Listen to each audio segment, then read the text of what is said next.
on the Brand Poultry Farm, fixing to do a little processing. I thought I'd take this moment to do a review on my plucker here. It's a vevor plucker. You can get them on Amazon. So where I got this one, I want to say $300 and some, or I don't remember, something like that. But if you take a look here, obviously there's been a little retrofitting done on this one. My neighbor, God bless his heart, he's a smart guy. He did this work for me on this thing. First of which you can tell is this right here. So the problem with this vevor plucker is it's got a hole at the bottom where the feather, the ideal is the feathers are supposed to come out that one hole out the bottom. Well, it didn't work like that. The feathers will just bind up on the sides. So my buddy made these stainless steel brackets and we raised this thing up so the feathers could come out. Well, when we did that, I made about a 15-foot swath around here of water. I was plumb soaked from my thighs plumb to my toes. Feathers everywhere. So he made these, put these eye bolts in there and made this deal.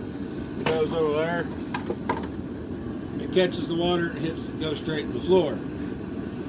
Another problem this thing had was originally the power source was right there at the bottom of the machine. Well, if you put two and two together, all this water all the time, you know, you go to hit the on and off button and it'd bite you, it'd shock you. So he rewired it and put that on a stand there. And so now it's, come here, Murph. Now you just hit that and there she goes. So, you know, this is a good machine. It does a good job. It's one of the more inexpensive ones you can buy on the interwebs there. Like I said, 300 something bucks. It's worth the money. If you're willing to do a little bit of work to it. Like I said, coming out of the box, it's got some issues, but hopefully you got a smart neighbor like I do, and he can do some work for you. So, being we're taking a look at the setup here, this is just an old turkey fryer from Atwood's. I do not like it. One of these days maybe I'll upgrade and get a real scalder. I mean, I like it, I guess, for what it is, but it's got issues, obviously. It's hard to regulate the temperature on it and things like that. It does eat some propane. But at any rate, I just wanted the main point of this video was to talk about this plucker right here in case anybody's in the market for one. I recommend it if you're willing to either A, do some work on it, or B, just live with it, you know. But it's worth the money. So at any rate, we might have a scab on a video here of this fixing the process or Christmas turkey. So if everything goes good, we might have a video of that. So don't forget, Brand Poultry, farmed table quails and chickens. Look me up, Facebook, YouTube, Instaham, all that. Thank you.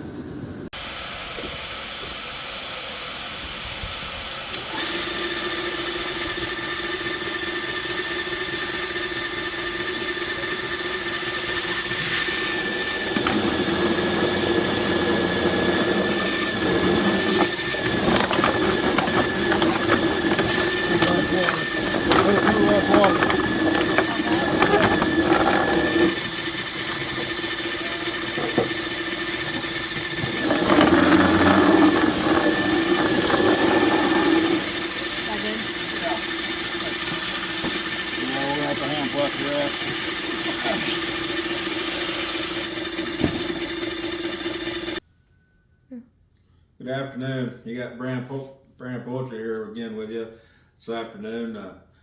This is a follow-up video to the two previous videos I've made about the vevor plucker. A little bit of time has passed here. We processed that turkey for Christmas, and it turned out good. Now, if you might notice, the turkey in the plucker didn't do so great. It was almost, that turkey was a big turkey. I believe he was a slate, if I remember correct. But at any rate, it doesn't matter. But he was big for the plucker, and it did okay. It took his feathers off, but as you probably tell, I did quite a bit of hand plucking at the end there. And it did, in fact, it ripped part of the between his leg and his the rest of him down there around his thigh. It ripped it a little bit, which is a fairly common deal for that. You know, the broiler chickens, that tends to happen sometimes, and so. But at any rate, yeah, that vevor plucker does fine for what it is, and broiler season's fixing to be back up upon us here, and I'll be back on the grind with them. So. If you're local, I can't ship them, but if you're local and be interested in some broiler chickens, I'll be glad to get you set up. Just keep watching my videos, and thanks for watching.